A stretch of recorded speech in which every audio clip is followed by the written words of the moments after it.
Hi. Okay. So here's my summary for the last couple of weeks.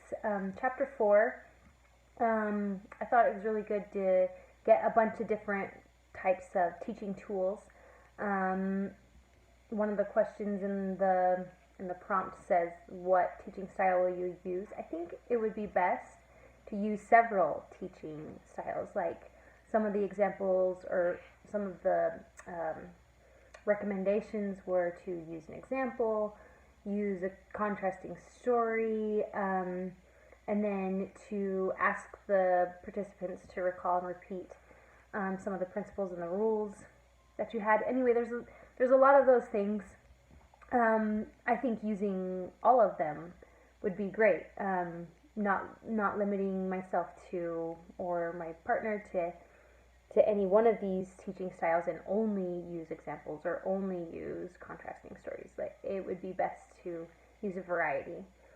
That way, sometimes, some people are motivated by examples and some people are motivated by understanding the curriculum better. Some people are motivated by personal stories or their own personal stories or other people's personal stories. Anyway, so it's good to just use a lot of teaching techniques. And then for chapter 5, it was engaging the audience. And it's really important. The main thing I got from this chapter is it's really important to know your audience and to not limit your audience to one social group or one set of understandings, is to really understand that, especially where we're doing an online course, we have a wide variety of people who could possibly be participating in the course. And so to understand that and to be a little bit more broad and then try to give helpful hints and tactics so people can be they can address their specific needs on their own. And so I also thought it was interesting in the Teaching the Gospel Handbook that it mentioned a lot about praying for your audience. I think that will cover a lot of that diversity that I was talking about earlier that our online group is going to have, because where I lack, Heavenly Father doesn't, and so He can teach where the Spirit can teach where I don't necessarily reach my audience as well. And then so on to chapter 6. So this is teaching skills. So one of the prompts asked what teaching skills will I use, and I think for the way that we have an online group, it kind of limits what we can do. Like, we couldn't do a fishbowl.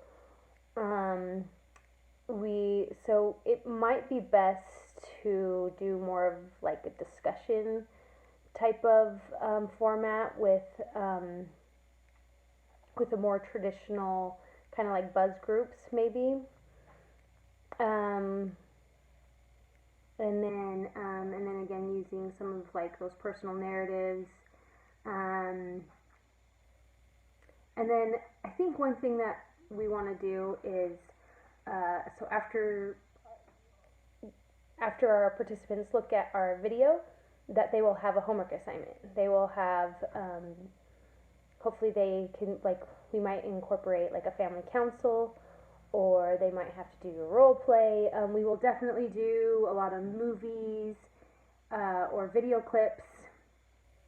Those kinds of things, especially online, are more interesting to people than just lecture style of learning, and it's easier to apply when you can see it in a situation, I think.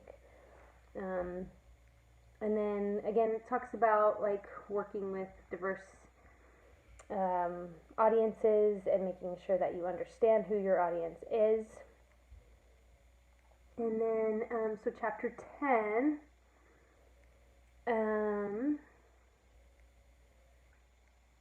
so that's this week. So this week I chose chapter 10. I thought maybe I could really do any one of the 4 chapters. What was it? Yeah, 4 chapters that were recommended. But since our online course is really focused on parenting, I chose chapter 10. And so for chapter 10, get to it. I guess kind of the biggest takeaway I got from this chapter was how, like, specifically, there's just a short little section of online, how to be an effective teacher online. I'm trying to find where I put that in my outline. Yeah, so it says web-based approach, and one of the biggest advantages of the web-based approach is that it's cost-free and it works with people's schedule. But then it also went into some of the drawbacks of an online, a web-based approach, and that was that it's difficult for outsiders to determine if the information is the soundness of information is how it's put. And so it's really important that we make sure that our audience understands that our approach is based on research and not from our own, made up course of how this works. This is based on peer-reviewed researched material, and so they can have confidence that what we're asking them to do and how they participate would help them, and it's been tested in other situations as well.